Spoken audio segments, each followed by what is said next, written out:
فقد قال الله تعالى في كلامه المجيد بعد أعوذ بالله من الشيطان الرجيم سبحان الذي خلق الأزواج كلها مما تنبت الأرض ومن أنفسهم ومما لا يعلمون. وعن ابن عباس عن النبي صلى الله عليه وسلم قال ليس الخبر كالمعاينة إن الله عز وجل لما أخبر موسى بما صنع في إجله فلم يلقي ألواح فلما عاينا بما صنع ألقى الألواح فانكسرت. رواه أحمد وقال هذا حديث حسن صحيح. প্রশংসা মাত্র আল্লাহ সুবহানাহু ওয়া তাআলার, যিনি বিশ্বজগতের একমাত্র মালিক, যিনি আমাদেরকে সৃষ্টি করেছেন এই জমিনে একটা নির্দিষ্ট কালের জন্য, এবং এই নির্দিষ্ট সময়ের মাঝে তিনি আমাদের কিছু দায়িত্ব দিয়েছেন, যেই দায়িত্ব নিয়ে আমরা এই পৃথিবীতে এসেছি। এটা আমাদের চিরস্থায়ী বসবাসের জায়গা নয়, কারণ আমাদেরকে জানানো হয়েছে এরপরে আমাদের একটা জীবন রয়েছে, যেটা হবে আসল জীবন, পরকালীন জীবন। এই দুই জীবনের মাঝে একটা পার্থক্য হলো, এই দুনিয়াতে আমাদেরকে কর্ম করতে বলা হয়েছে, আর পরবর্তীতে আমাদের আর কোনো কর্ম নাই, সেখানে হচ্ছে জাযা, আমাদেরকে আমাদের কর্মের প্রতিফল দেওয়া হবে। আলী রাদিয়াল্লাহু তাআলা আনহু থেকে ইমাম বুখারী রাহিমাহুল্লাহ, তিনি তার কিতাব আর-রিকাব 81 নম্বর অধ্যায়ে একটি আসার আপনি পেয়ে যাবেন। তাতে তিনি বলতেন আল ইয়াউমা আমালুন ওয়ালা হিসাব ওয়া গাদান হিসাবুন ওয়ালা আমাল। আজকে শুধু কর্ম করতে বলা হয়েছে, কোনো জবাবদিহিতা তলব করা হচ্ছে না। আল্লাহর কোনো ফেরেশতা এসে কাউকে বলে না যে তুমি এটা কেন করলা, বা কখনো কাউকে এসে বলে না তুমি এটা কেন করছো না। এটা দুনিয়াতে জবাবদিহিতার জায়গা না, কিন্তু পরকালে ওয়াগাদান হিসাব, তখন শুধু হিসাব তলব করা হবে যে তুমি এই কাজটা কেন করোনি, বা তুমি এই কাজটা কেন করেছিলে যেটা তোমাকে করতে নিষেধ করা হয়েছিল। ওয়ালা আমাল, সেখানে বলা হবে না যে তুমি আজকে ইবাদত করে নাও, বলা হবে না। এটা হচ্ছে পার্থক্য পরকাল আর এই জমিনের। বেশ কিছুদিন পূর্বে আমি একটা বক্তব্যে এই বিষয়টা তুলে ধরেছিলাম। পরকাল যে রয়েছে এটা আমরা কোরআন হাদিস থেকে জানি, মানে কোরআনে আল্লাহ আমাদেরকে বলেছেন পরকালের প্রতি বিশ্বাস আনতে, এটাই হচ্ছে আমাদের দলিল। বাস্তবিক পরকাল যে রয়েছে এটা আল্লাহ কাউকে চোখে দেখাননি, দেখাবেনও না।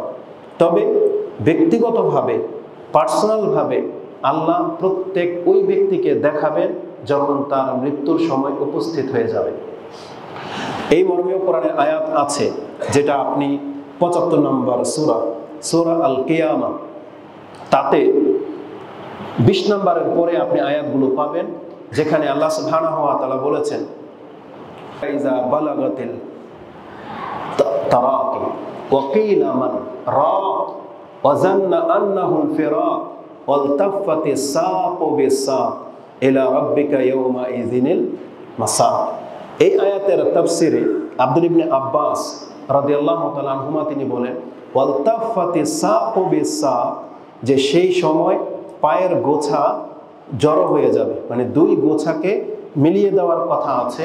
মূলত আল্লাহ সুবহানাহু ওয়া তাআলা এখানে ওই যে মানুষ মৃত্যু মুহূর্তে যেটা খিঁচুনি আসে, একটা কষ্টের সাথে যখন রগগুলো টান খেয়ে যায়, তখন দেখা যায় যে দুই পা এভাবে জড়সড় হয়ে যেতে থাকে। বাহ্যিকভাবে আপনার মনে হবে যে আল্লাহ সেখানে ওই দুই পায়ের গোছার কথা বলেছেন, কিন্তু আব্দুল ইবনে আব্বাস বলতেছেন ওই দিনটা মূলত পৃথিবীর শেষ দিন, ওই দিনটা মূলত পরকালের প্রথম দিন। যেই ব্যক্তির উপর দিয়ে এমন মুহূর্তটা উপস্থিত হয়ে যায়, এটা তার জন্য অনেক কঠিন একটা দিন হবে। তবে আল্লাহ যার জন্য রহমত করবেন সে ছাড়া এটা অত্যন্ত কঠিন একটা দিন হবে। সে তার স্বচক্ষে দেখতে পাবে যে পর্দা সরে যাবে, এই যে পরকাল শুরু হয়ে যাচ্ছে, ফেরেশতাদেরকে সে নেমে আসতে দেখবে, এবং পরকালের পুরো চিত্রটা তার সামনে আল্লাহ ফুটিয়ে তুলবেন, এবং সে বুঝতে পারবে এই যে দুনিয়া ছেড়ে আমি পরকালে পদার্পণ করতেছি। এটা শুধু ওই ব্যক্তি বুঝতে পারবে, এবং সে চিৎকার করবে তখন ওয়াকিলা মান রাক, কে আছে যে আজকে আমাকে ঠেকিয়ে দেবে?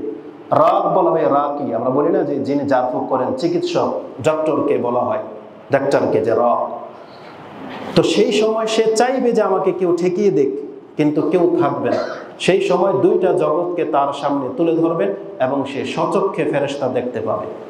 এটা ওই সময়ের ঘটনা যেটা আল্লাহ ওয়াদা করেছেন যে আমার নবী মুহাম্মদ সাল্লাল্লাহু আলাইহি ওয়াসাল্লাম যেই সংবাদগুলো নিয়ে পৃথিবীতে এসেছিলেন, যারা এটা বিশ্বাস করেছ তুমি ঠকনি, আর যারা বিশ্বাস করেনি তারা একটা চূড়ান্ত সত্য বিষয়টাকে অস্বীকার করেছে, তারা কতটা ক্ষতিগ্রস্ত হবে সেই সময় আল্লাহ এই দুনিয়াতেই সেটা তার চোখের সামনে তুলে ধরবেন যে গায়েবের বিষয়টা তুমি যদি মেনে নিতে তাহলে তুমি হতে সক্ষম ব্যক্তি, জিতে যাওয়া ব্যক্তি।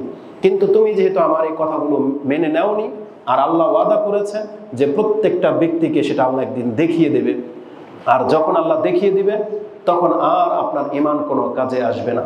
কোরআনে এই মর্মে আরেকটি আয়াত আপনি পেয়ে যাবেন, যেটা সূরা আনআম 6 নম্বর সূরার 158 নম্বর আয়াতে রয়েছে।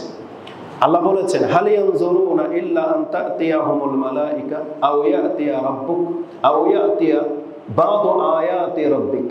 তারা কেন তওবা করে ফিরে আসে না? তারা কেন এই কথাগুলোর প্রতি বিশ্বাস করছে না?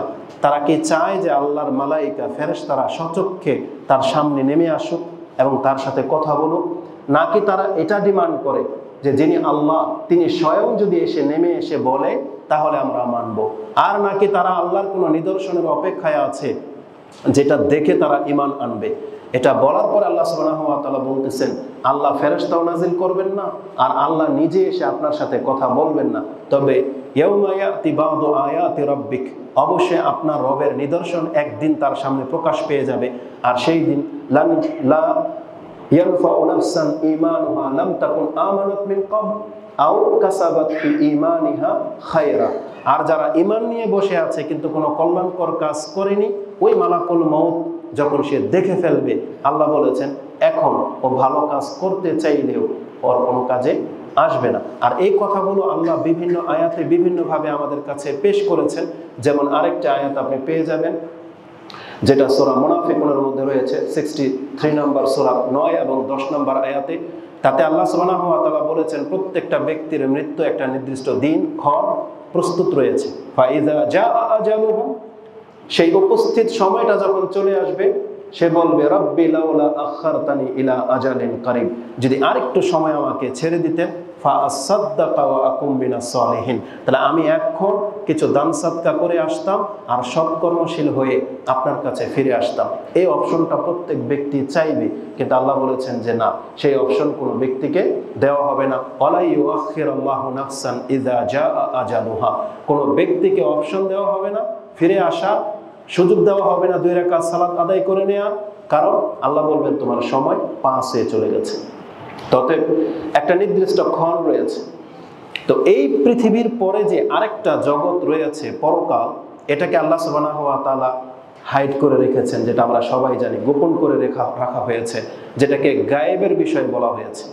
আজকের আমার বিষয়টা হবে, আমি অত বড় কেউ তো না, ছোট্ট একজন ব্যক্তি বা সামান্য কিছু হয়তো জানি, কিন্তু আমাদের দৃষ্টিভঙ্গি থেকে কোরআন হাদিসের মধ্যে যেটা দেখতে পাচ্ছি যে আল্লাহ ঈমানদারদের সাথে যা করেন কাফেরদের সাথে তা করেন না। একজন ঈমানদারের ঈমানকে অটুট রাখার জন্য আল্লাহর পক্ষ থেকে বহু কিছুর ব্যবস্থা করা হয়, যেটা জ্ঞানীরাই ফিল করে, বাকিরা হয়তো চিন্তা করে না। কিন্তু আপনি জেনে নেন, এই পৃথিবীর মাঝে হাজারো কোটি মানুষের মাঝে, অসংখ্য কাফের দুনিয়াদারদের মাঝে আমি আর আপনি এখনো মুসলিম আছি, এখনো আল্লাহর নাম জপেন। এই যে আজান হয়ে গেল, আপনি মসজিদে ঢুকে গেছেন, এটার পেছনে একটা শক্তি কাজ করে, আর ওই শক্তিটা হচ্ছে আল্লাহ সুবহানাহু ওয়া তাআলার সাপোর্ট। আল্লাহ যদি সেটা দিয়ে আমাদেরকে সাপোর্ট না করতেন, তাহলে আমি আর আপনি এই ফিতনার যুগে, এই উন্মুক্ত দুনিয়ার মধ্যে আপনি ইসলামের উপরে টিকে থাকাটা এটা আপনার জন্য খুব কঠিন হতো, এটা চ্যালেঞ্জ হতো। সামনে এটা আরো বাড়বে, কারণ রাসূল সাল্লাল্লাহু আলাইহি ওয়াসাল্লাম বলেছেন ফিতনা এমন ভাবে ছেয়ে যাবে কাকিতিল লাইলিল মুজলিমা, যেভাবে রাত পৃথিবীকে ঢেকে নেয়, ফিতনা এভাবে মুসলিমদেরকে ঢেকে নেবে। তখন ঈমান হাতের উপরে, মানে ঈমান রাখাটা অতটা কঠিন হবে যতটা কঠিন হাতের মধ্যে আগুন রাখতে হয়। একজন ব্যক্তি পারবে না একটা হাতের মধ্যে আগুন ধরে রাখতে, তো ঈমান ধরে রাখতেও আমাদের কষ্ট হবে। তবে বর্তমানে অতটা ফিতনা নাজিল হয়নি। যে আমরা আমাদের ইমানকে ধরে রাখতে পারি। এখন পর্যন্ত পৃথিবীতে বহু মুসলিম বেঁচে আছে, যে আপনারা বেঁচে আছেন, আমরা আছি বিদায় একে অপরকে দেখে ইসলাম ধর্ম আমরা পালন করতেছি। কিন্তু একটা সময় আসবে যখন এই মানুষগুলো থাকবে না। টুপিওয়ালা একটা আপনার চোখে পড়বে না, দাড়িওয়ালা হয়তো পড়বে না, মসজিদে হয়তো আজান হবে না। পৃথিবীতে এমন রাষ্ট্র আছে যেখানে আজান হয় না, যেখানে মসজিদ বলে কিছু নাই। তাহলে সেখানে ইমান টিকিয়ে রাখা, আর বাংলার জমিনে যেখানে ঘন ঘন মসজিদ রয়েছে, আজান হচ্ছে, আপনার শিক্ষকরা ধর্মের কথা বলে, তখন সেখানে ইমান টিকিয়ে রাখাটা সহজ। তো আজকে আমার কনসেপ্ট হবে, যেটা আমার আমি কোরআন হাদিস থেকে যেটা পাচ্ছি, আল্লাহ সুবহানাহু ওয়া তাআলা আমাদেরকে পরকাল সম্পর্কে বিশ্বাসী হতে বলেছেন এবং বলেছেন এটা একটা গায়েবের বিষয়। কিন্তু আল্লাহ আমাদের সাথে একটা ধরেন চালাকির মতো একটা কিছু করেছেন, যেটা করে থাকে নিজের আপন ভাই, যেটা করে থাকে নিজের শিক্ষক, যেটা করে থাকে নিজের দলের লোক।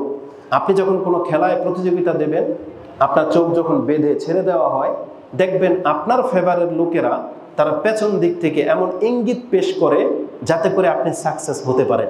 তারা বলে কাশি দিলে তুই ডানে যাবি, আরেকজনে বলে আমি তালি দিলে তুই বায়ে যাবি, আগে শিখিয়ে দেওয়া থাকে যাতে করে ওর গন্তব্যে পৌঁছতে পারে। শিক্ষকরা অনেক সময় ক্লাসে এক্সামিনার হিসেবে যখন আসে আর নিজের ফেভারের টিচার যখন হয়, তখন টিচার দায়িত্বের কারণে হয়তো কিছু বলে না, কিন্তু অনেক কিছু আপনাকে ছাড় দেয় নিজের ছাত্র হিসেবে, নিজের কলেজের হিসেবে, বা নিজে সাপোর্ট করবে সেই বিদায়।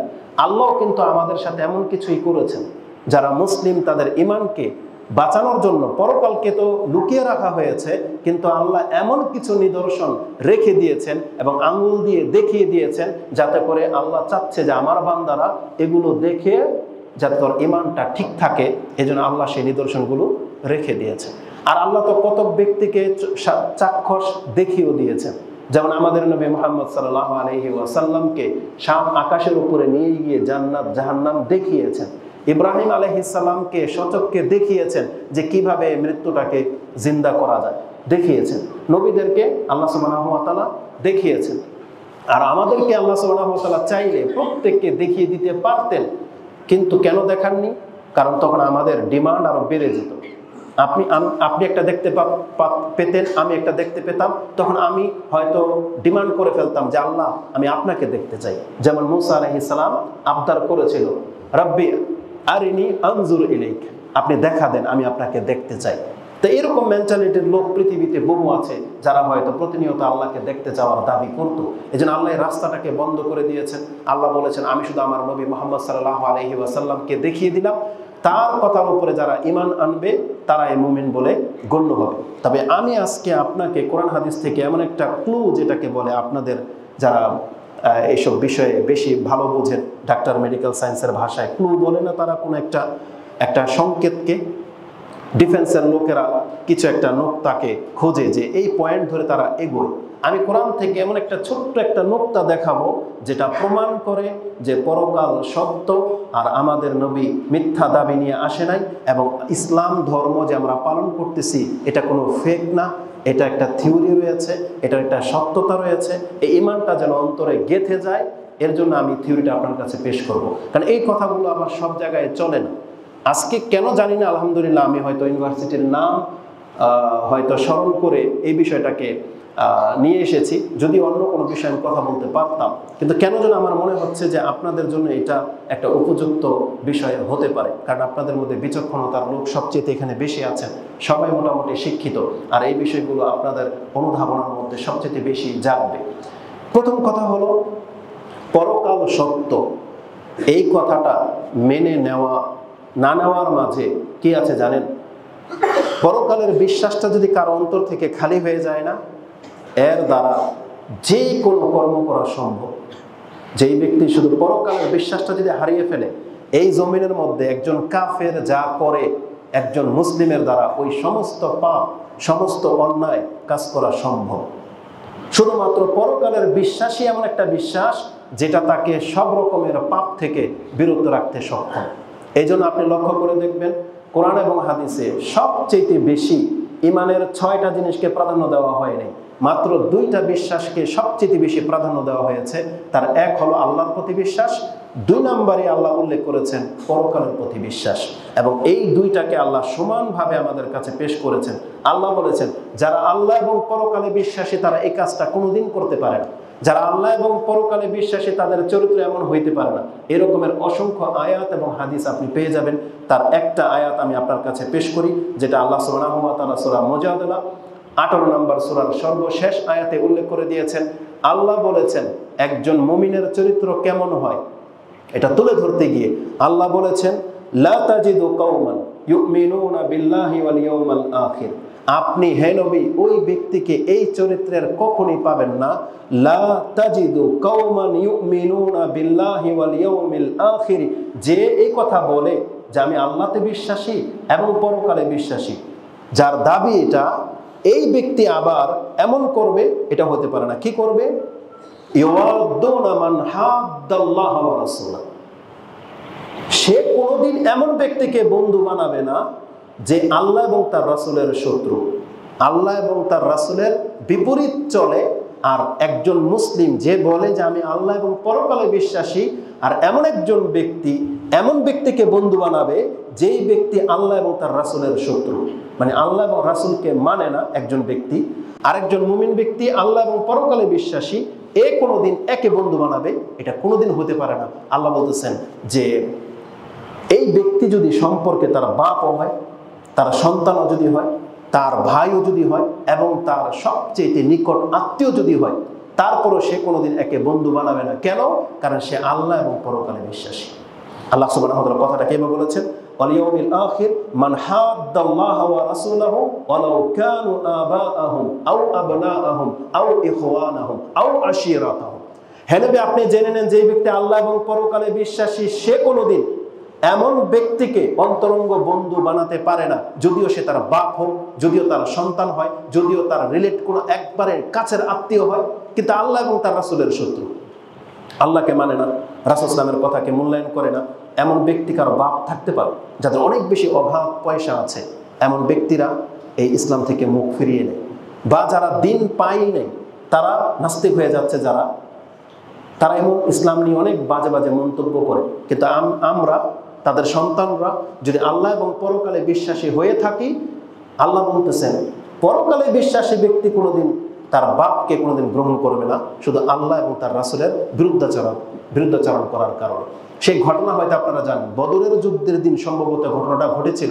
আবু বকর রাদিয়াল্লাহু তাআলা আনহু, তিনি তার ছেলে আব্দুর রহমান তখন ইসলাম গ্রহণ করেনি।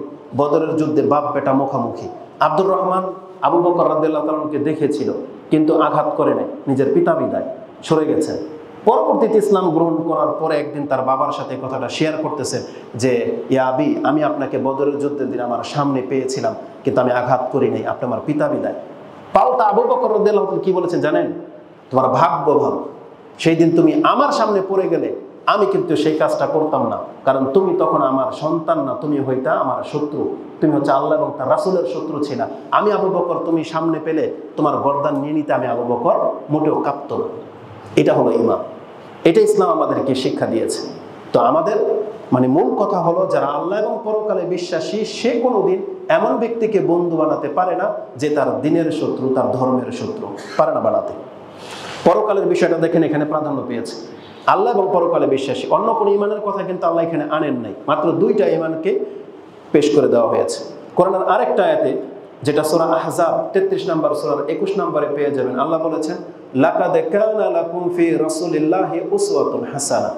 এই আয়াতের এই অংশটুকু আমরা সবাই জানি, সবাই বলি, কিন্তু এর পরের কথাটা বেশি গুরুত্বপূর্ণ।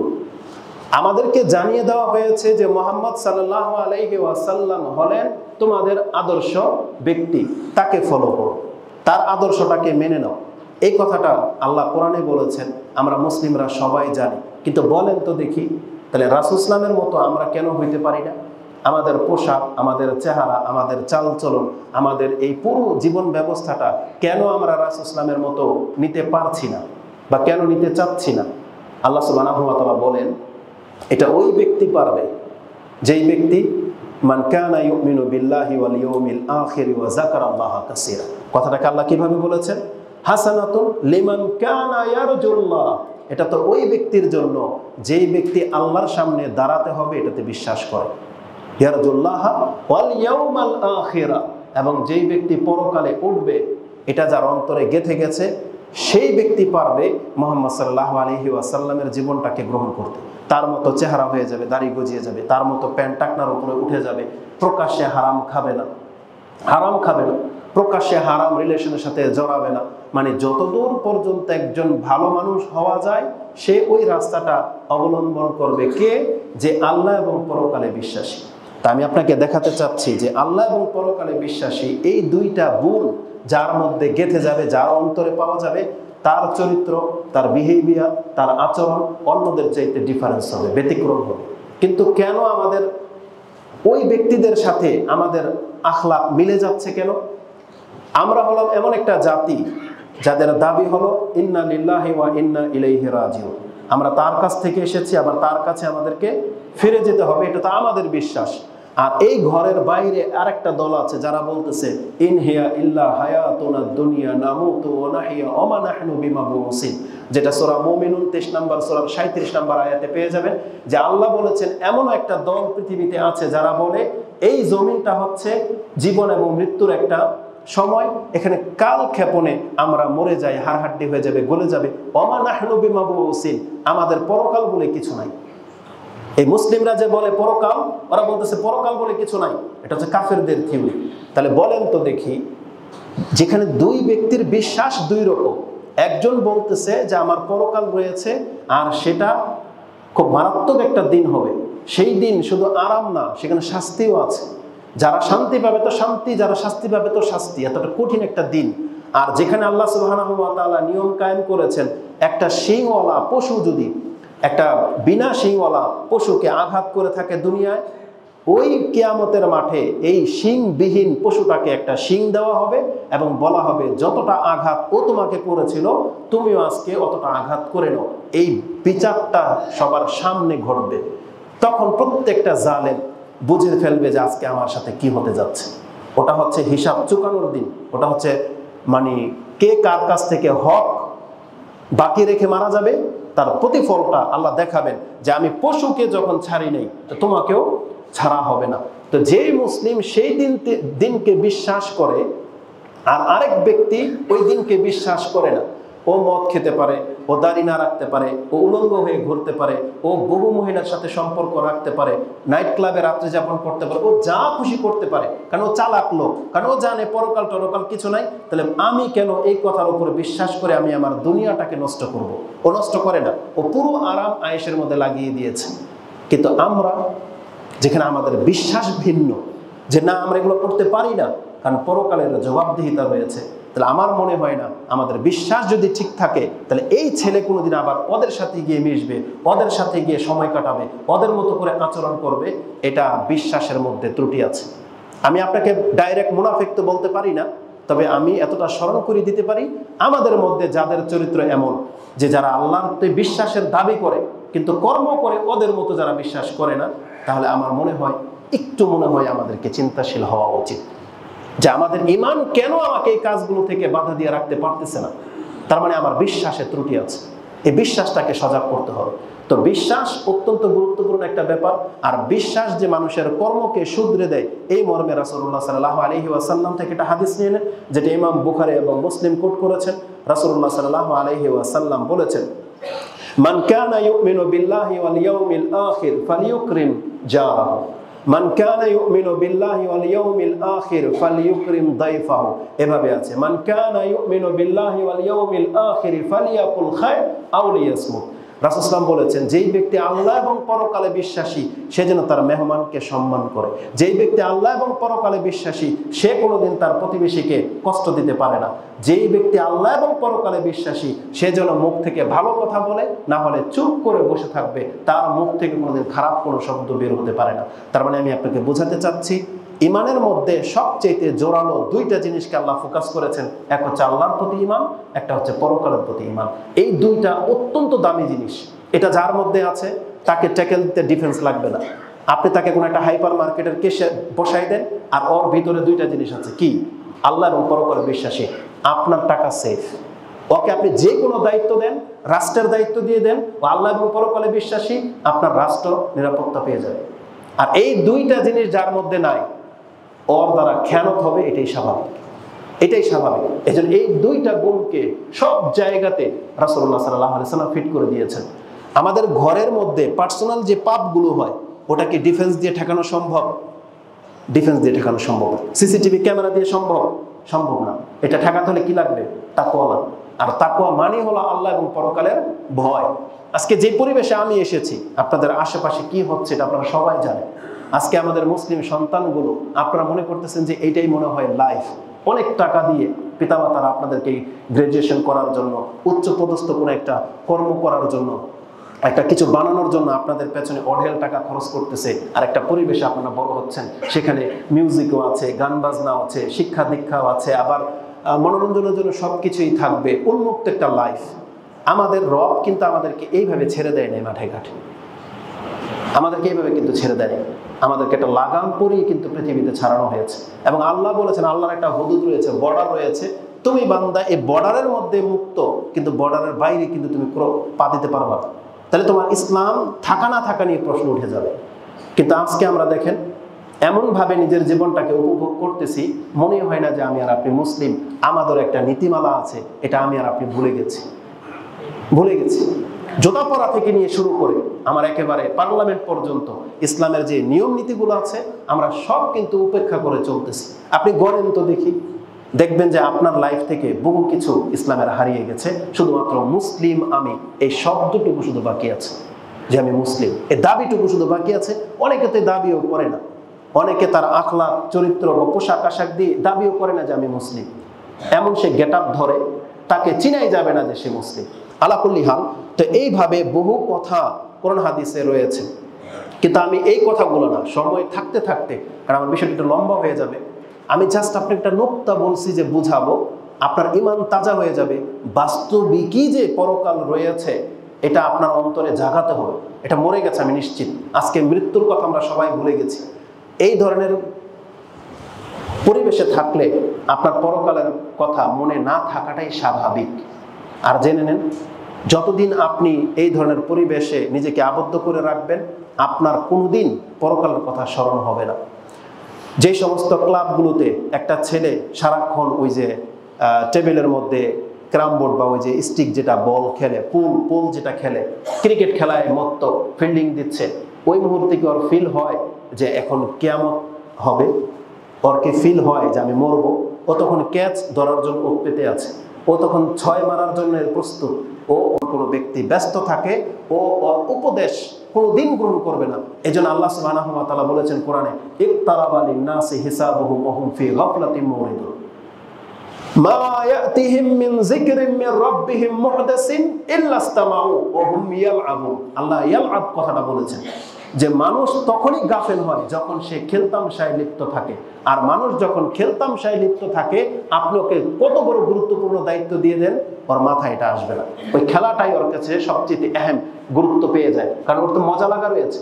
আপনি আপনার বাচ্চাদেরকে দিয়ে বুঝতে পারবেন, ও যখন গেমসের মধ্যে একেবারে ডুবে গেছে, আপনি ওর মোবাইলটাকে হাত থেকে টান্দা নিয়ে যান তো দেখি, দেখেন ও কি করে। ও আপনাকে পাত্তাই দেবে না। আপনি যে পিতা, আপনি যে মাতা, আপনাকে ও মানবে না। ও কান্না করবে। আর ক্রেজি বাচ্চা যারা, ও তো ঘরের অনেক কিছু ভাঙচুরো পর্যন্ত করে ফেলে। তার মানে ও কতটা ডুবে গেছে গেমসের মধ্যে, ও ওর বাবা মা কাউকে এখন চিনবে না, বোঝে না, ও টিচারকেও পাত্তা দেয় না। এই জন্য খেলতামশার মধ্যে ডুবে থাকলে মানুষ কোনোদিন গুরুত্বপূর্ণ উপদেশ গ্রহণ করতে পারে না। এটি আল্লাহ সুবহানাহু ওয়া তাআলা বোঝাতে চেয়েছেন যে মানুষ যখন খেলতামশায় লিপ্ত হয়ে গেছে, আল্লাহর উপদেশকে ও অনীহার সাথে নেয়। লাহিয়াতান কুলুবুহুম, আল্লাহ বলেছেন ওর অন্তর হয়ে গেছে উদাসীন হয়ে গেছে ওর অন্তর, যেটা আপনি সূরা আম্বিয়া শুরুতে পেয়ে যাবেন, 21 নম্বর সূরার 1, 2, 3 এই আয়াতগুলো আপনি পড়েন। এবার আসলে আমি আমার মূল টার্গেটের দিকে নিয়ে যাই, যে যেই দিক নির্দেশনা থেকে আমি কথাটা আপনাকে বলবো, কিভাবে আপনি বুঝবেন যে হুজুরদের কথা সত্য কিনা, যে পরকাল যে হবে এটা যে সত্য কিনা আপনি কিভাবে বুঝবেন? দুনিয়া দেখে আপনাকে চিনতে হবে। আমি আশ্চর্য হয়ে গেছি যে আল্লাহ সুবহানাহু ওয়া তাআলা বলতেছেন, বান্দা পরকাল যে হবে এটার প্রমাণ হলো এই দুনিয়া। এটা আল্লাহ বলছেন, এই প্রমাণ হলো এই দুনিয়া। মানে আপনি দুনিয়া দেখে ফেলেছেন, এখন আপনি অন্তরে গেঁথে নেন, তাহলে অবশ্যই পরকাল হবে। যেমন আপনি আকাশ দেখে জমিন আছে এটা প্রমাণ হয়, বা আপনি জমিনে দাঁড়িয়ে যখন আকাশ দেখতে পান বিপরীত দিক, তেমনি আল্লাহ বলেছেন তোমাকে আমি দুনিয়া দেখিয়ে দিলাম, তুমি জেনে নাও পরকাল সত্য, এটা তুমি এখন প্রমাণ করবে কিভাবে? আর এই সম্পর্কে আল্লাহ কিছু আয়াত রেখেছেন, আমার কাছে খুব চমৎকার লেগেছে, যদিও আমি ওইভাবে দেখাইতে পারবো না। কিভাবে? ইব্রাহিম আলাইহিস সালাম যেভাবে দেখতে চেয়েছিলেন, ইব্রাহিম যখন বলেছিলেন রাব্বি আরিনি কাইফা তুহিয়াল মাউতা, আল্লাহ তুমি কিভাবে মৃতকে জিন্দা করো আমাকে দেখাও। আল্লাহ তাকে জিজ্ঞেস করেছিলেন কালা আওয়ালাম তুমিন, তুমি কি এটা বিশ্বাস করো না? বলছে কালু বালা ওয়ালাকিন লিয়াতমাইন্না কলবি, আমি বিশ্বাস তো করি কিন্তু আমার অন্তরের প্রশান্তির জন্য আমি দেখতে চাচ্ছি। ইমাম মুসলিম রাহিমাহুল্লাহ তিনি তার কিতাবে ইমানের অধ্যায়ের 69 নাম্বার একটা পর্ব করেছেন এই ভাষা দিয়ে, বাবু জিয়াদাতে তুমানিনাল কলব, অন্তরের প্রশান্তি বেড়ে যায় বি তাজাহুরি আল আদিল্লাতি, দলিল প্রমাণ যখন আপনার মতো করে আপনি দেখতে পাবেন, প্রকাশ্য ঘটে যাবে, তখন ঈমান বেড়ে যায়। মানে একটা হলো দলিল, আর দলিল যখন বাস্তব ঘটে তখন আপনার ঈমান বেড়ে যাবে। কথার কথা যারা সায়েন্স নিয়ে পড়াশোনা করেন, একটা হচ্ছে থিওরি, আপনার শিক্ষকরা বুঝিয়েছেন যে এই কেমিক্যালটার সাথে এই কেমিক্যালটা জুড়ে দিলে এখন একটা ব্লাস্ট হবে, আর আপনি একদিন ঘরে প্র্যাকটিস করলেন, আর বাস্তবিকই যখন ব্লাস্ট হবে তখন আপনার ঈমান বেড়ে যাবে কিনা, এবং আপনি মাত্রাটাও বুঝতে পারবেন যে এতটুকু দিলে এতটুকু হয়, আর এতটুকু দিয়েছি রেজাল্ট এই। তাহলে দলিল যখন বাস্তব ঘটে তখন এটা অন্তরের মধ্যে গেঁথে যায়। তো এই কথাটা ইমাম মুসলিম তার অধ্যায় এনেছেন এবং তিনি এই সম্পর্কে বেশ কিছু যুক্তি দাঁড় করিয়েছেন। তা আমি এখন আপনাদেরকে যেটা দেখাবো, এটা ইব্রাহিম আলাইহিস সালামের মতো মুর্দাকে জিন্দা করে দেখানোর মতো না, তবে এটা আমার ধারণা থেকে দেখাবো, আশা করি এটা আপনার অন্তরে প্রশান্তি পাবে। যদিও রাসূলুল্লাহ সাল্লাল্লাহু আলাইহি ওয়াসাল্লামের একটা হাদিস আমি এটাও পেয়েছি, মুসনাদে আহমদে হাদিসটা রয়েছে, সম্ভবত 2447 নম্বরে পেয়ে যাবেন, 2447। তাতে আব্দুল্লাহ ইবনে আব্বাস রাদিয়াল্লাহু তাআলা তিনি বলতেছেন কালা রাসূলুল্লাহ সাল্লাল্লাহু আলাইহি ওয়াসাল্লাম লাইসাল খাবারু কাল মুআয়ানাতি, নিশ্চয়ই খবর কোনোদিন দেখার মতো হয় না। মানে একজন ব্যক্তি সচক্ষে দেখে যে জ্ঞানটা অর্জন করবে সেটা শুনে কোনোদিন হবে না। লাইসাল খাবারু কাল মুআয়ানাতি, একটা সংবাদ আসছে যে দুবাইতে শিলাবৃষ্টি হয়ে অনেক ক্ষয়ক্ষতি হয়ে গেছে, এটা আমরা শুনলাম, আপনার অন্তরে তেমন কোনো রিয়াক্ট হবে না। যারা সেটা সচক্ষে দেখেছে যেভাবে তাদের অন্তরে দাগ কাটবে। তারা রাসূলুল্লাহ বলেছেন লাইসাল খাবারু কাল মুআয়ানাতিন, শোনা সংবাদ দেখার মতো কোনোদিন হয় না। মানে এটা দিয়ে বোঝাতে কি চাইলাম, রাসূল যেভাবে সচক্ষে জান্নাত জাহান্নাম দেখেছেন, তার ঈমান যতটা তাজা হয়ে গেছে, আমরা সেটা শুনে ওই রকমের ঈমান আমাদের হবে না, এটা বোঝাতে চেয়েছেন। কিন্তু আল্লাহ সুবহানাহু ওয়া তাআলা চেয়েছিলেন যে হাক্কুল ইয়াকিন, যেটা মানে সত্যি সত্যি আপনার বিশ্বাস হয়ে যাওয়া, এটা আইনুল ইয়াকিনের দ্বারা যেভাবে সম্ভব, ইলমুল ইয়াকিনের দ্বারা আপনি সেটা করে নেন। মানে আল্লাহ আমাদেরকে ইলম দিয়ে দিয়েছেন, আল্লাহ চেয়েছেন যে তোমার চোখকে আমি এখন পর্দা করে দিলাম, কিন্তু তোমাকে আমি জ্ঞান দিয়ে দিলাম বান্দা, তোমার চোখে দেখে ঈমানটা যেমন তাজা হয়ে যেত, তুমি আমার এই সংবাদের মাধ্যমে তোমার ঈমানটাকে তাজা করে নাও, এটা আল্লাহ চেয়েছেন। এই জন্য আল্লাহ আমাদের চোখের উপরে পর্দা ফেলে দিয়েছেন, কিন্তু শ্রবণ শক্তিটাকে আল্লাহ চালু করে দিয়েছেন যে আমার মুহাম্মদ যা বলে তুমি এটা মেনে নাও, এটাই হক, একদিন তোমাকে আমি চোখে দেখিয়ে দেব। আল্লাহ বলেছেন তোমরা সচক্ষে জাহান্নাম দেখতে পাবে, লাতারাউন্নাল জাহিম, তোমরা অবশ্যই সচক্ষে জাহান্নাম দেখতে পাবে। তাহলে আজকে আমাদেরকে শুধু ইলম দেওয়া হয়েছে, বলা হয়েছে তুমি এই ইলমটাকে কাজে লাগিয়ে তোমার জ্ঞানটাকে হাক্কুল ইয়াকিনে রূপান্তরিত করো, যেটা তুমি একদিন সচক্ষে দেখতে পাবে। রাসূল সাল্লাল্লাহু এটাকে বোঝানোর জন্য এক্সাম্পল টেনেছেন যে আন্নাল্লাহ আযজা ওয়া জাল্লা আখবারা মূসা বিমা সানাআ কওমুহু ফিল ইজিল। মূসা আলাইহিস সালাম যখন আল্লাহর কাছে ওই তাওরাত আনতে গিয়েছিলেন, তখন আল্লাহ কিন্তু মূসা আলাইহিস সালামকে এটা জানিয়েছিলেন যে তুমি যেখানে আসছো তোমার জাতি তো গরুর পূজায় লিপ্ত হয়েছে। মূসা আলাইহিস সালাম কোনো রিঅ্যাক্ট করেন নাই। ফালাম ইউলকি আল আলওয়াহ, তার হাতে ওই আলওয়াহ ছিল যেটা আল্লাহর পক্ষ থেকে লিপিবদ্ধ তাওরাত দেওয়া হয়েছিল। মূসা আলাইহিস সালাম এটা শোনার পর এটা ফেলে নেই, জিদ করে রাগে ফেলে নেই। ফালাম্মা আয়ানা, যখন তিনি সচক্ষে দেখলেন বিমা সানা, যে বাস্তবিকই তারা গরুর পূজায় লিপ্ত, সাথে সাথে আলকাল আলওয়া, তিনি এটাকে ছুঁড়ে মারলেন তাওরাতকে, ফানকাসারাত, এবং ভেঙে দিলেন। তার মানে রাসূল সাল্লাল্লাহু আলাইহি ওয়াসাল্লাম বোঝাতে চাইলেন সচক্ষে দেখা আর শোনা দুইটা দুই রকম। যেমন কিছু পিতামাতা আছেন, আপনি শুনেছেন আপনার সন্তান নেশা করে, শুনেছেন, আপনার কোনো প্রভাবিত হয়নি, কিন্তু বলেন তো দেখে একজন বাবা যদি সত্যি তার ফিতরতের উপরে থেকে থাকে আর হঠাৎ করে একটা রুমে ঢুকেছে আর দেখলো তার সন্তানের হাতে সিগারেট, তার সন্তানের হাতে ওই নেশার বোতল, তার রিঅ্যাক্টটা কি হবে? এটাই বোঝাতে চেয়েছেন। মানে চোখের দেখা কখনো শ্রবণ শক্তির মতো হয় না, তবে আল্লাহ আমাদেরকে চেয়েছিলেন যে তোমরা শুনে দেখার মতো ঈমান নিয়ে আসো, তাহলেই তোমরা সঠিক পথের উপরে থাকতে পারবে। তো এবার আমি যেটা আপনাকে দেখাবো, কোরআনে আল্লাহ সুবহানাহু ওয়া তাআলা একটা আয়াত বলেছেন, যেটা আপনি সূরা জারিয়াত 11 নম্বর সূরার 49 নম্বর আয়াতে পেয়ে যাবেন।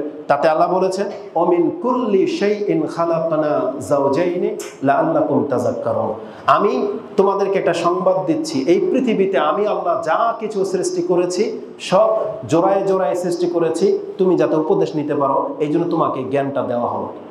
এটা আমাদের মতো সাধারণ পাবলিকের আয়াত না, আপনি জেনে নেন কোরআনের এই আয়াতটা প্রত্যেকটা ওই ছাত্রদের জন্য যারা সায়েন্স নিয়ে পড়াশোনা করে, যারা মেডিকেল সায়েন্সের ওই ল্যাবরেটরির মধ্যে যারা কাজ করবেন, এটা তাদের জন্য এই আয়াত। আল্লাহ বলেছে, অমিন কুল্লি শাইইন খালাকনা যাওজাইনি, আমি প্রত্যেকটা বস্তুকে জোড়ায় জোড়ায় সৃষ্টি করেছি, লাআল্লাকুম তাযাক্কারুন, যাতে করে তোমরা উপদেশ নিতে পারো। এখানে জোড়া বলতে উদ্দেশ্য কি? জোড়া বলতে দুইটা না, যে আল্লাহ দুইটা পৃথিবী সৃষ্টি করছেন, দুইটা আকাশ না। জোড়া বলতে বেজোড়, মানে এপিঠ ওপিঠ, বিপরীত দিক যেটাকে বোঝায়, এটাকে বলে জোড়া। যেমন রাত, তার জোড়া কি? দিন। সাদা, এপিঠ ওপিঠ। ডান, পেট, উপর, হাসি, প্রত্যেকটার জোড়া আছে কিনা? নর নারী।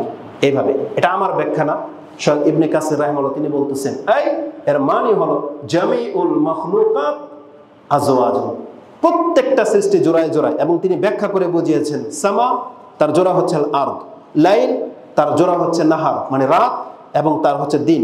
তারপরে হচ্ছে আল আশামস আল কামার, সূর্য চন্দ্র সূর্য আমরা বলি না, মানে প্রত্যেকটা জিনিসের বিপরীত দিক আছে।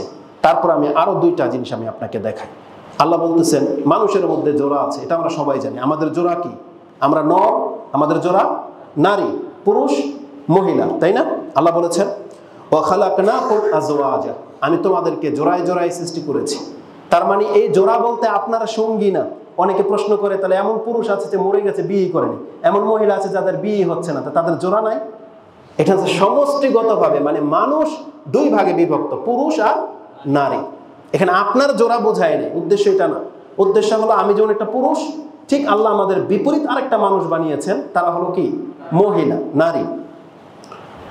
এখন কথা যদি আমি ওই দিকে নিয়ে যাই, কথার মোড় ঘুরে যাবে। আরেকটা আবার তৈরি হতে চাচ্ছে আর কি, ট্রান্সজেন্ডার না, আরেকটা শ্রেণী মাঝখান দিয়ে আবিষ্কার হতে চাচ্ছে তারা। আল্লাহ যেন তাদেরকে এই জমিনে হালাক করে দেন। হয় তারা হেদায়েতের পথে ফেরত আসবে, অন্তত বাংলার জমিনে যেখানে মুসলিমরা বাকি থাকবে, আল্লাহ যেন কোনোদিন এখানে তাদেরকে প্রতিষ্ঠিত হওয়ার তৌফিক না দেন। তারা ওই যেই সব জাতি থেকে আসা সেখানে যেন তারা থাকে, ওই সব দেশে চলে যাক। অন্তত মুসলিমদের মাঝে যেন এই আগাছা জন্মাতে না পারে। আপনারা আপনাদের সন্তানদেরকে শিক্ষা দেবেন, আর তার আগে আল্লাহর কাছে দোয়া করবেন, আল্লাহর কাছে আশ্রয় চাইবেন। কারণ রাসূল বলেছেন, যখনই কোনো ফিতনা বিপর্যয় কারো চোখে পড়ে, সে যদি আল্লাহর কাছে এই দোয়া করে যে আল্লাহ আমি থেকে তোমার কাছে আশ্রয় চাচ্ছি, কিয়ামত পর্যন্ত আপনার লাইফে, আপনার ফ্যামিলির লাইফে এরকম বিপর্যয় কোনোদিন আসবে না। এটা আল্লাহর কাছে আশ্রয় চাইতে হবে। এই জন্য আমাদের প্রত্যেকটা মুসলিম পিতামাতাকে আশ্রয় চাইতে হবে যে আল্লাহ আমার সন্তান যেন এই কুপথে পা না বাড়ায়, আমি তোমার কাছে আশ্রয় চাচ্ছি। মরিয়ম আলাইহিস সালাম তার মা যখন আল্লাহর কাছে দোয়া করেছিলেন, আল্লাহ আমি মরিয়মকে এবং ওর সন্তানকে তোমার আশ্রয় দিয়ে দিলাম শয়তান থেকে, আল্লাহ কিন্তু হেফাজত করে নিয়েছিলেন। এই জন্য আমাদেরকেও দোয়া করতে হবে, আল্লাহ আমাদের সন্তানদেরকে এই লূত আলাইহিস সালামের কওমের মতো নোংরা পাপে যেন জড়াতে না পারে, আল্লাহ তোমার আশ্রয় দিয়ে দিলাম, এটাকে করতে হবে। আল্লাহ বলছেন আমি জোড়া জোড়া সৃষ্টি করেছি, মানে নর এবং মানুষ রয়েছে। কোরআনের আরেকটা আয়াত খুব চমৎকার, তাতে আল্লাহ অতিরিক্ত এই তথ্য দিয়েছেন। সূরা ইয়াসিনের একটা আয়াত নিয়ে নেন, 36 নম্বর সূরা 36 নম্বর আয়াত, যেটা আপনার মনে থাকবে। তাতে আল্লাহ বলেছেন, সুবহানাল্লাযী খালাকাল আজওয়াজা কুল্লাহা, তিনি সব কিছুকে জোড়ায় জোড়ায় সৃষ্টি করেছেন। এই সব কিছুর মধ্যে কি আছে? তার একটা হলো মিম্মা তুমবিতুল আরদ। আল্লাহ বলেছেন এই জমিন থেকে যা কিছু উদ্গত হয়, যত রকমের গাছপালা আছে, যত রকমের গাছপালা, আল্লাহ বলেছেন তুমি পরীক্ষা করে দেখো, এখানে তুমি জোড়া জোড়া পাবা। কিছু গাছ আছে পুরুষ, কিছু গাছ আছে মহিলা। আল্লাহ সুবহানাহু ওয়া তাআলা বলে দিয়েছেন, ওয়ামিন আনফুসিহিম, এবং তাদের মধ্য থেকেও, যেমন আমাদের নর এবং নারী। এবং আল্লাহ বলেছেন ওমিম্মা লা ইয়ালামুন, এমন বহু কিছু আমি সৃষ্টি করে রেখেছি যেটা জোড়ায় জোড়ায় পাবে, যদিও তারা সেটা জানে না। এখানে আল্লাহ সুবহানাহু ওয়া তাআলা বলে দিয়েছেন যে প্রত্যেকটা গাছ পুরুষ এবং নারী রয়েছে। কোরআনের আরেকটা আয়াতে আরেকটু অ্যাডভান্স আল্লাহ বলতেছেন, সূরা রদ 13 নম্বর সূরা 3 নম্বর আয়াতে আল্লাহ বলেছেন ওমিন কুল্লি সামারাতি জাআলা ফিহা যাওজাইন ইসনাইনি, বরং তুমি প্রত্যেকটা ফল নেও, যে কোনো একটা ফল, আপেল বলো, আঙ্গুর বলো, কলা বলো, যে কোনো ফল নেন, আল্লাহ বলেছেন এই ফলের মধ্যেও নারী এবং পুরুষ আছে, ফলের মধ্যে নারী এবং পুরুষ আছে। বলেন তো দেখি, মুহাম্মদ সাল্লাল্লাহু আলাইহি ওয়াসাল্লাম তিনি, তার কি ক্ষমতা আছে এটা নিজে থেকে বলা? আল্লাহ যদি এটা না জানাতেন, পৃথিবীতে এমন কোনো টেকনোলজি সেখানে আবিষ্কার হইতো যে ফলের মধ্যে পুরুষ ফল আর মহিলা ফল চিনা যাবে, এমন কোনো বিদ্যা আবিষ্কার হয়েছিল? হয় নাই। কিন্তু আল্লাহ জাস্ট জানিয়ে দিয়েছেন, সাহাবা একরামরা মেনে নিয়েছেন। কিন্তু এটা এই যুগের এই ছাত্রদের দ্বারা সম্ভব। আপনারা ল্যাবরেটরির মধ্যে আপনারা এগুলোকে পরীক্ষা করে দেখতে পারেন যে এটা পুরুষ ফল, এটা মহিলা ফল। আর আমার দাবি থাকবে, যদি আপনি এবং যারা অমুসলিম আছে তাদেরকে আপনি এই আয়াতগুলো দিয়ে দেন, আমাদের ইসলাম যে সত্য, কোরআন যে সত্য, এটা যে আল্লাহর পক্ষ থেকে, এটা যে মানুষের বানানো নয়। তুমি প্রমাণ চাইলে এখন যে কোনো ফল নাও, তুমি পরীক্ষা করে দেখো তো দেখি, যেগুলো পরীক্ষা নিরীক্ষা ছাড়া, ল্যাব ছাড়া আবিষ্কার করা কোনো সাধারণ মানুষের পক্ষে সম্ভব নয় যে এই আপেলটা পুরুষ নাকি মহিলা। আর যখন আপনি পরীক্ষা করে দেখে ফেলতে পারবেন যে হ্যাঁ এই কথা তো সত্য, তাহলে আপনি ইসলাম গ্রহণ করে নেন, আপনি কোরআনের প্রতি ঈমান আনেন যে এটা আল্লাহর কালাম। এই যে পুরো কথাটা কেন বললাম, এগুলো জাস্ট একটা থিওরি আমি আপনাকে বললাম। আল্লাহ আমাদেরকে বলে দিয়েছেন, বান্দা পৃথিবীতে তোমার চোখ যা কিছু দেখতে পাচ্ছ সব জোড়ায় জোড়ায় রয়েছে, কিছু তুমি বিশ্বাস করে নিয়েছ, কিছু তুমি জানো না। যেমন কি জানি না, আমি যদি একটা আপেল নিয়ে আসতাম আর আপনাদেরকে যদি বলতাম এটা হচ্ছে পুরুষ আপেল, আপনারা অনেকে মানতেন, অনেকে মানতেন না, তাই না? কিন্তু এখন তো দিনের বিপরীত রাত আছে না? আপনার সামনে জুতা খুলে আসছেন, আপনি যখন একটা জুতা দেখতেন আপনি আরেকটা জুতা খুঁজতেন, তখন আপনাকে যদি জিজ্ঞেস করেন কি খোঁজেন, আপনি বলতেছেন বাম পায়ের জুতাটা পাচ্ছি না। কেন? আপনার বিশ্বাস কেন হইলো বাম পায়ের জুতাটা খুঁজতেছেন কেন আপনি? কারণ আপনি বলতেছেন দেখেন না আপনি ডান পায়ের জুতা এখানে। তার মানে ডান পায়ের জুতা দেখে যখন একজন ব্যক্তি বাম পায়ের জুতা খোঁজে আর এটা তার অন্তরে গেঁথে গেছে, তাকে যদি সারা বিশ্বের মানুষ বলে যে না এটা আমি মানি না, এটা তো জুতা তো ডান পায়েরই হয়, ওটাও তো সেমই, আপনি কোনোদিন মানবেন না, বলবেন দুনিয়া পাগল হয়ে গেছে, কিন্তু আমি না। এই ক্ষেত্রে কারণ যেটার প্রতি আপনার অগাধ বিশ্বাস জমে গেছে, ঠিক এই থিওরিটাই আমি আপনার কাছে পেশ করতে চাচ্ছি।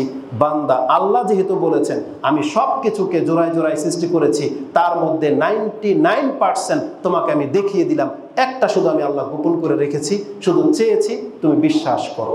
তুমি যখন দিন দেখে রাত বুঝো, তুমি যখন হাসি দেখে কান্না বুঝো, তুমি যখন দুঃখ দেখে কষ্ট বুঝো, তুমি যখন আকাশ দেখে দুনিয়া বুঝো, জমিন বুঝো, তাহলে তুমি দুনিয়া দেখে পরকাল কেন বুঝো না? আল্লাহ এটা বলতে চাচ্ছেন যে তুমি দুনিয়া দেখে জেনে নাও, দুনিয়ারও তো একটা বিপরীত দিক আছে না, ইহকাল, এটাকে পুরা করতে হবে আপনাকে। যেটা আল্লাহ ওয়াদা করে চ্যালেঞ্জ করেছে যে আমি যা কিছু সৃষ্টি করেছি সব জোড়ায় জোড়ায়, আর তোমার ক্ষমতা থাকলে তুমি প্রমাণ করে দেখাও যে আল্লাহ এইটা শুধু সিঙ্গেল, এটার কোনো বিপরীত দিক নাই, আমি পাইনি। তখন আপনি আপনার প্রতি ঈমান আপনারটা ঠিক হয়ে যাবে। কিন্তু আল্লাহ যেহেতু বলছেন আপনি পরীক্ষা করায় লেগে যান, আল্লাহ যেখানে বলেছেন জমিন থেকে যা কিছু বের হয় তা সব জোড়ায় জোড়ায়, যেটা আমরা দেখি না চোখে, আর প্রমাণ করে যদি পরীক্ষা করে যদি প্রমাণ হয়ে যায়, তাহলে আল্লাহর এই কথাটাও মেনে নেন যে দুনিয়ার পরে পরকাল রয়েছে। এটা হচ্ছে একটা যুক্তি আপনার কাছে পেশ করলাম, যেটা আল্লাহ ওয়াদা করেছেন আমি সব কিছুকে জোড়ায় জোড়ায় সৃষ্টি করেছি। এখানে আরেকটা পয়েন্ট বলে দিই আপনাকে, পরকালে যে আমাদেরকে উঠতে হবে, অনেক নাস্তিকরা আপনাদেরকে বিভিন্নভাবে বুঝায়। জানেন আমাদের সাথে আর তাদের মধ্যে একটা আয়াতের মাত্র একটা শব্দ ডিফারেন্স, সেটা কি জানেন? এই সেন্সেই আল্লাহ বলেছেন আমি সবকিছু জোড়ায় জোড়ায় সৃষ্টি করেছি, আর জোড়া আল্লাহ পুরো করবেনই করবেন। যেমন কোরআনে একটা আয়াত রয়েছে যেটা সূরা বাকারা 2 নম্বর সূরা 27-28 নম্বর আয়াতটা দেখেন, আল্লাহ সুবহানাহু ওয়া তাআলা বলতেছেন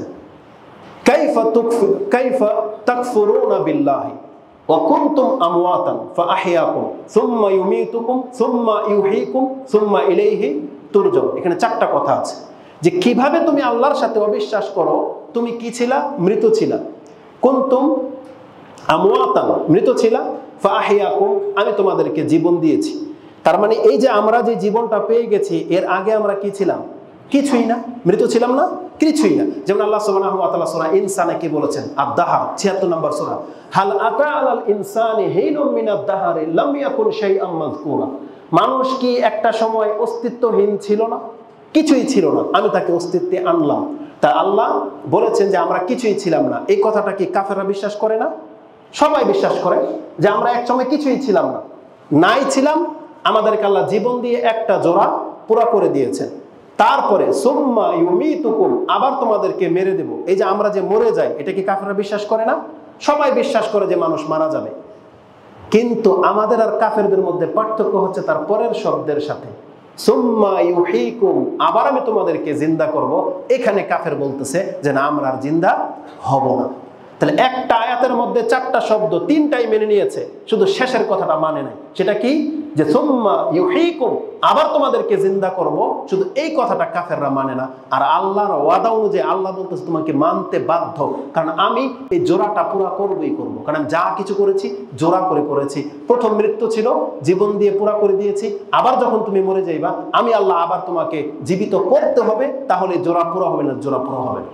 আর জোড়া পুরা হয়ে গেলে সেখানে কিন্তু আর মৃত্যু নাই, জানেন? জাহান্নামে ফেললেও মৃত্যু নাই, জাহান্নামের মধ্যে ফেললেও মৃত্যু নাই। আল্লাহ সুবহানাহু ওয়া তাআলা একটা চূড়ান্ত ফয়সালা করে দিয়েছেন। আবার জিন্দা করে দিলে যখন জোড়া পোড়া হয়ে যাবে, আল্লাহ সুবহানাহু ওয়া তাআলা জান্নাত আর জাহান্নামের মাঝখানে মৃত্যুকে নিয়ে আসা হবে। কাবশিন হাইয়াতুল কাবশ, একটা দুম্বার আকৃতিতে নিয়ে আসা হবে। ফাজাবাহা, তাকে জবাহ করে দেওয়া হবে এবং বলা হবে ইয়া হালাল জান্নাহ ইয়া আহলান নার হাল আরাফতু, এটাকে তোমরা চিনো? তারা সবাই বলবে নাম, হাযাল মাউত, এটা তো মৃত্যু। তখন জবাহ করে দেওয়া হবে এবং এলান করে দেওয়া হবে আজকে তোমাদের চোখের সামনে মৃত্যুটাকে জবাহ করে দিলাম। হলুদুন ফালা মাউত, হলুদুন ফালা মাউত, জান্নাতীরা তোমরা চিরস্থায়ী জান্নাতি, আজকের পর থেকে মৃত্যু কোনোদিন তোমাদের নসিব হবে না।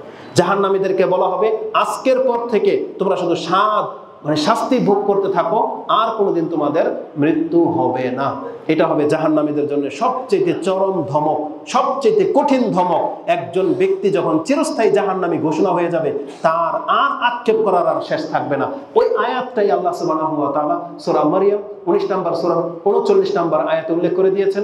আল্লাহ বলেছেন, হে নবী, আপনার জাতিকে সতর্ক করেন সেই দিন আসার আগে, ওয়ানজিরুহুম ইয়াউমাল হাসরাত ইজ কুদিয়াল আমরু ওয়া হুম ফি গাফলা।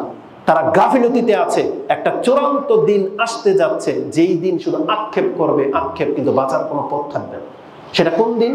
যখন আল্লাহর পক্ষ থেকে এলান করে দেবে যে জাহান্নামী তোমরা আর কোনোদিন জাহান্নাম থেকে বের হতে পারবে না, আর সেখানে তোমরা হাজারবার চিল্লালেও মৃত্যু তোমাদেরকে কোনোদিন স্পর্শ করবে না। সেটা হবে খুব কঠিন দিন। তো আমি আমার ক্ষুদ্র জ্ঞান থেকে এই কয়েকটা পয়েন্ট আমি আপনাকে দেখালাম। জাস্ট আমি বোঝাতে চেয়েছি আপনি পরকালের প্রতি ঈমানটাকে কিভাবে তাজা করবেন। এই দুনিয়া দেখে আপনি যখন সব বিপরীত দিক চিনতে পারতেছেন, নারীও দেখতে পাচ্ছেন, মহিলাও দেখতে পাচ্ছেন, পুরুষও দেখতে পাচ্ছেন, ডান বামও বোঝেন, রাত দিন সবই ঘটতেছে আপনার চোখের সামনে জোড়ায় জোড়ায়। আল্লাহ বলেছেন শুধু একটা জিনিসই তো তোমার কাছে আড়াল করা হয়েছে, তুমি এটা মেনে নিলেই তুমি মুমিন হিসেবে গণ্য হয়ে যাচ্ছ। অতএব আমাদের এই ছোট্ট একটা দিক নির্দেশনা আপনার কাছে পেশ করা হলো। আর না হয় আপনি পরীক্ষা করে দেখতে পারেন, আল্লাহর এই চ্যালেঞ্জটাকে গ্রহণ করেন। আপনি প্রত্যেকটা ফল নেন, প্রত্যেকটা প্রাণীকে ধরেন, ধরে দেখেন পুরুষ মহিলা পৃথক পৃথক আছে কিনা। আর যখন আল্লাহর এই ওয়াদা সত্য হয়ে যাবে, তখন আপনি রাসূল ইসলামের এই কথাটা মেনে নেন যে এই কালের পর আরেকটা কাল রয়েছে, পরকাল রয়েছে। এটা মেনে নিতে পারলেই তখনই আপনি সঠিক মুসলিম হতে পারবেন। আর এটা মেনে নিতে পারলে কি হবে জানেন? আপনার রং ঢং সব থেমে যাবে। তখন আপনার পরকালমুখী কিছু করার ইচ্ছা জাগবে এবং আপনি যে ভুল পথে আছেন, আপনার এই জীবন ব্যবস্থা, এটা যে একটা অনইসলামিক জীবন ব্যবস্থা, আর এটা যে দুনিয়াবি সিস্টেম, এইভাবে মরলে যে আমরা শাস্তি পাবো, কিয়ামতের মাঠে ফেসে যাব, এই অনুভূতিটা আপনার তখন জাগবে যখন আপনি পরকাল নিয়ে ভাববেন।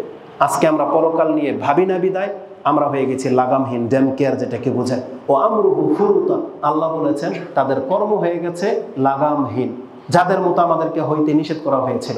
সূরা কাহফ 18 নম্বর সূরা 28 নম্বর আয়াতে আল্লাহ বলতেছেন, ওয়াসবির নাফসাকা মা'আল্লাযীনা ইয়াদউনা রাব্বাহুম বিল গাদাতি ওয়াল আশিয়্যি ইউরিদুনা ওয়াজহা ওয়ালা তা'দু আইনাকা আনহুম তুরিদু যিনাতাল হায়াতিদ দুনিয়া ওয়ালা তুতি' মান আগফালনা কালবাহু আন ওয়ালা তুতি' মান আগফালনা কালবাহু আন যিকরিনা ওয়াত্তাবা হাওয়াহু ওয়া কানা আমরুহু ফুরুতা। আপনি আয়াতটা দেখে নিন, সূরা কাহফ 18 নম্বর সূরা 28 নম্বর আয়াত। আল্লাহ বলেছেন, হে নবী, আপনার চোখ কোনোদিন তাদের দিকে তাকাবেন না যারা আমার জিকির থেকে গাফেল, যারা আমার স্মরণ থেকে উদাসীন, যারা দুনিয়ার চাকচিক্য নিয়ে পড়ে আছে। আপনি তাদের জীবন দেখলে আপনি কোনোদিন সঠিক পথ পাবেন না। এজন্য আমাদের মুসলিম ভাইদেরকে বলবো, আপনি যত পয়সাওয়ালা হয়ে থাকেন না কেন, যত বড় এডুকেটেড পার্সন হয়ে থাকেন না কেন, আপনি ভুলে যান না আপনি মুসলিম। আপনি ভুলে যান না আমাদের একটা ধর্ম আছে। আপনি ভুলে যান না আমাদের উপরে নবী প্রেরিত হয়েছিলেন, আমরা সেই নবীর আন্ডারে আছি এখন পর্যন্ত। এটা নতুন কোনো শরীয়ত চলতেছে না। আর আপনি জেনে নেন, পরকাল সত্য।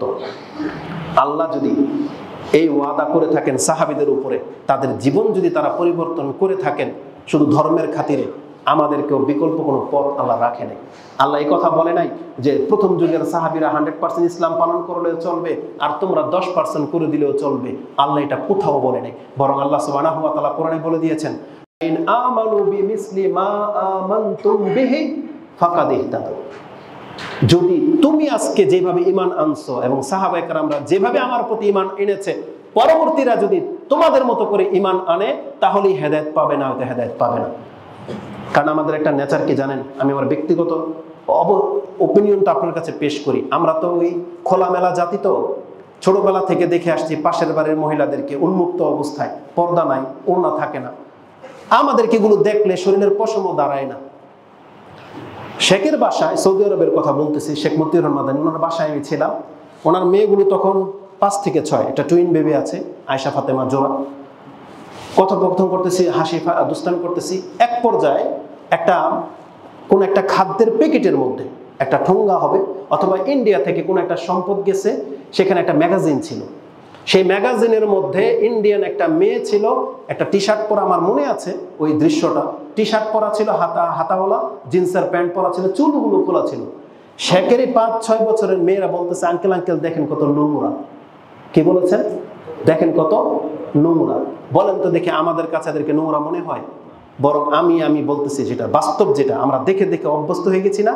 বরং মেয়েরা যদি এখন ওই যে টি শার্ট আমরা যেটা জামার নিচে পরি, এটা কি গেঞ্জি যেন?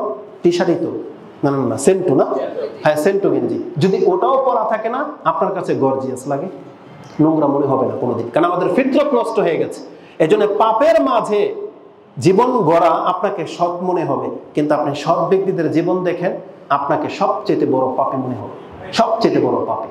আব্দুল্লাহ ইবনে উমর রাদিয়াল্লাহু তাআলা এই কথাটাই বলেছিলেন, তোমাদের যুগে এমন এমন কর্ম তোমরা করো যেটাকে তোমরা হালকা মনে করো, আর আমরা এটাকে রাসূল সাল্লাল্লাহু আলাইহি যুগে মুবিকাত মনে করতাম, মানে এটা আমি হালাক হয়ে যাওয়া মনে করতাম। একজন সাহাবী টিকতে পারেন, একটা সুন্দর মেয়েকে দেখে কিস করে ফেলেছে, এসে রাসূল সাল্লামকে বলতেছে, ইয়া রাসূল তাহহিরনি, আমাকে পবিত্র করে দেন, আমি তো হালাক হয়ে গেলাম। বলছে কি ঘটেছে? বলছে এই কাজ আমার দ্বারা হয়ে গেছে। একটা মিস্টেক বশত সে জোশ ঠেকাইতে পারে নাই, এটা করে ফেলেছিল। সে এসে রাসূল সাল্লাল্লাহু আলাইহি ওয়াসাল্লামের কাছে শাস্তি তলব করেছে। আর বলেন তো দেখি আমাদের চরিত্রটা, আমরা তো এটাকে ডাল ভাত মনে করি। আমরা তো মনে করি এটা তো বাস্তব জিনিস। আমি একই ক্লাসে পড়ি, আমার পাশে বসবে, গায়ে টাচ করবে, এটা হুজুর আপনার বিস্ময় হওয়ার কি আছে? যখন তখন মেয়েরা পাশের সিটে এসে বসে যাচ্ছে বাসে আর অটোর মধ্যে, এটা আপনি এইভাবে কেন দেখতেছেন? এটা এই জন্য দেখতেছি কারণ আমরা এই পরিবেশে তো বড় হয়ে গেছি, এই জন্য আমাদের কোনো গায়ে লাগতেছে না। কিন্তু এই বাচ্চাদের মতো যদি আমাদের বাবা আমাদেরকে বড় করতো, ও ঠিকই বুঝতো যে চুল খোলা এটা একটা নোংরা মহিলার অবস্থা, ও বুঝতো। কিন্তু আমরা বুঝি না, কারণ আমরা এমন ভাবে মিশে গেছি কাফেরদের সাথে। এই জন্য মদ খেয়ে নেওয়াটাকে আপনি ফ্যাশন মনে করেন। আপনি খেলতামশার ছলে একটা মেয়ের সাথে আপনি রেপ করে ফেলবেন, এটাকে আপনি একটা যৌবনের, আপনাদেরকে তো এটাই শিক্ষা দেওয়া হয়, গান বাজনা শিক্ষা দেওয়া হয় না যে এই তো উমর হে বললে, মানে করে ফেল যা খুশি তা। কি যেন একটা ভাষা একটা গানের মধ্যে শুনলাম যে এটাই তো ওমর, মানে এটাই তো বয়স, গলতি সে মিস্টেক, মানে মিস্টেক করার সময় নাকি এটা। কেন হয়েছে এই শিক্ষা তারা কেন দেয়? আমাদের রাসূল তো এই মিস্টেক করার শিক্ষা দেয় নাই, বরং রাসূল তো একটা 9 বছরের বাচ্চাকে কাঁধে হাত দিয়ে বলতেছে, ইয়া গোলাম ইহফাজিল্লাহ ইয়াহফাজুক, তুমি আল্লাহর দ্বীনকে হেফাজত করো, আল্লাহ তোমাকে হেফাজত করবে। এই 6 বছরের বাচ্চাকে শিক্ষা দিয়েছেন আব্দুল্লাহ ইবনে আব্বাসকে। কিন্তু আমাদের শিক্ষকরা কেন আমাদেরকে এটা শিক্ষা দেয় না? কেন আমাদের শিক্ষকরা কেন বলে যেটা ফ্যাশন, এই যুগের বাচ্চারা এটা করেই ফেলে? মা কেন বলে এই কথা যে ওর বিয়ের বয়স হয়েছে নাকি, এখন গার্লফ্রেন্ড বয়ফ্রেন্ড থাকবে, এটা তো স্বাভাবিক ব্যাপার। এটা মুসলমানদের পিতামাতাদের কাজ হতে পারে না। এজন্য দেখেন, আমাদের নৈতিক চরিত্র ফিরিয়ে আনতে হলে আমাদেরকে পরকালমুখী হতে হবে। আল্লাহ আমাকে এবং আপনাদেরকে বোঝার এবং সে অনুযায়ী আমল করার তৌফিক দান করুন। দেখেন, আমরা যদি আমাদের দিন থেকে মুখ ফিরিয়ে নিই না, আল্লাহ হয়তো দুনিয়াতে আমাদেরকে কাফেরদের মতো জীবন দিয়ে দিবেন, কিন্তু রেজাল্ট কি? আপনি কি চাচ্ছেন এর জন্য আপনি পরকাল হারাবেন? না। ইসলাম দিয়ে, ইসলাম ধর্ম দিয়ে আল্লাহ আমাদেরকে অনেক বেশি সম্মানিত করেছেন, যেটা আপনি বুঝতে পারবেন পরকালে। যখন আপনার চোখের সামনে দেখবেন যে আমি শুধু মুসলিম হওয়ার কারণে আল্লাহ আমাকে ক্ষমা করার জন্য এত ব্যবস্থা রেখেছেন, একটা কাফের তখন থকে আশ্চর্য হয়ে তাকিয়ে থাকবে, এবং কাফের সেটা সেই দিন বলবে যে আল্লাহ যদি আমাকে মুসলমান করতো, আমি যদি দুনিয়াতে কাফেরের মতো এত ওঢেল মালিক না হতাম, আমি যদি এত শান শৌকত না পেতাম, যদি আমাকে বাঙালি একটা মুসলমান ঘরে, একবার দরিদ্র ঘরে আল্লাহ আমাকে জন্ম দিত, এটা বলবে। এটা আমার বানানো কথা নয়। কোরআনে আল্লাহ সুবহানাহু ওয়া তাআলা সূরা হিজর 15 নম্বর আয়াতের শুরুতে আল্লাহ এটা বলেছেন। 2 নম্বর আয়াতটা দেখে নেন। আল্লাহ বলেছেন, রুবামা ইয়াওয়াদ্দুল্লাযিনা কাফারু লাউ কানু মুসলিমিন। সেদিন প্রত্যেকটা কাফের আক্ষেপ করে বলবে, হায় আমি যদি মুসলমান হইতাম। অতএব আল্লাহ আমাদেরকে মুসলিম করেছেন। আপনি দুনিয়ার সামান্য সময়ের জন্য আপনি আপনার ঐতিহ্যটাকে ভুলে যেন না। আমাদের ঐতিহ্য না নেশা করা, আমাদের ঐতিহ্য না প্রকাশ্যে মহিলাদেরকে নিয়ে রং তামাশা করা, এটা আমাদের ঐতিহ্য না, জেনে নেন। এটা আমাদের ঐতিহ্য না। আরো একটা শেখ গত 1 সপ্তাহ আগের একটা বক্তব্যে আমাদেরকে একটা কথা স্মরণ করিয়ে দিয়েছেন। আমাদের বয়স 60 থেকে 70, তাই না? আপনি কি কোনোদিন খেয়াল করেছেন কবরের জীবন তার চাইতে শতগুণ বড়? মুহাম্মদ সাল্লাল্লাহু আলাইহি ওয়াসাল্লাম ইন্তেকাল করেছেন, কত বছর হয়েছে? 1450 বছর। 1400 বছর হয়ে গেছে, এখনো কবরে, এখনো কবরে, বিচার শুরু হয়নি। নূহ আলাইহিস সালাম ইন্তেকাল করেছেন, কত বছর হয়েছে? হিসাব করে দিতে পারবেন? আদম আলাইহিস সালাম ইন্তেকাল করেছে। তাহলে আল্লাহ সুবহানাহু ওয়া তাআলা এত শত হাজার বছর এখন পর্যন্ত তাদেরকে শুধু কবরের মধ্যে শুয়ে রেখেছেন। আর পরকালের ব্যাপারটা কি হবে আপনি ভাবেন। তাহলে মাত্র 60 থেকে 70 বছর। আমি মনে করি আমাদের যুবক ভাইরা যারা আছো 20-30 বছর যেটাই আছো, এটা রং তামশার সময় না। আমাদের বয়স যেহেতু মাত্র 50 বছর, তুমি আল্লাহর জন্য 30টা বছর ধৈর্য ধারণ করো। আর আল্লাহ তো তোমাকে স্ত্রী স্পর্শ করতে নিষেধ তো করেনি, আল্লাহ তো খোলা রেখেছে।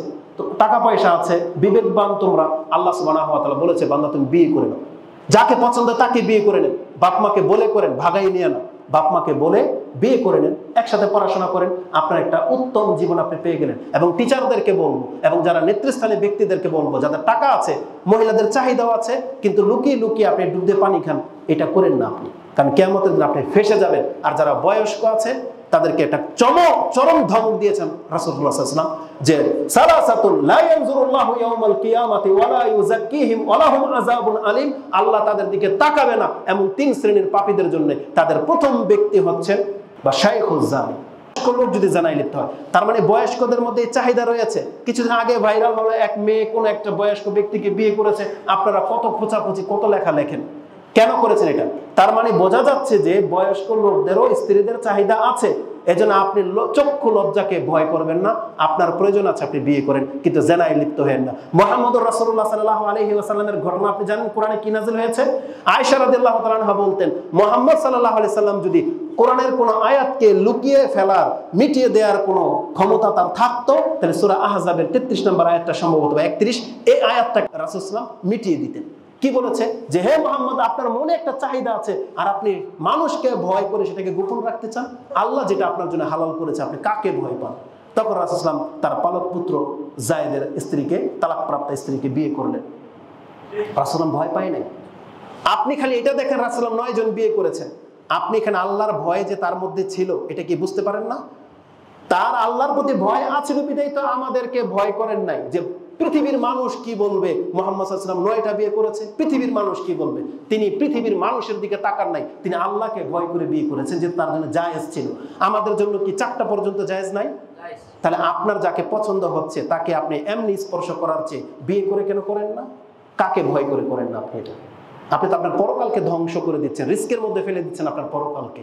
মুসলিম হিসেবে আমাদের ছোট ভাই হিসেবে এটা আমাদের মেসেজ থাকবে না, আপনি আল্লাহকে ভয় করেন, যেটা আপনার প্রয়োজন আপনি সেটা হালালভাবে গ্রহণ করেন। আল্লাহ আপনাকে বাধা দেয় নাই, কেউ আপনাকে বাধা দিয়ে যেন না রাখতে পারে। আপনার এই সন্তানদের চরিত্রকে হেফাজত করেন, এটা আপনাদের দায়িত্ব। আকুলু লিকাউলি হাযা আস্তাগফিরুল্লাহ লি ওয়া লাকুম ওয়া লিসাইরিল মুসলিমিন ফাস্তাগফিরু ইন্নাহু হুয়াল গফুরুর রহিম।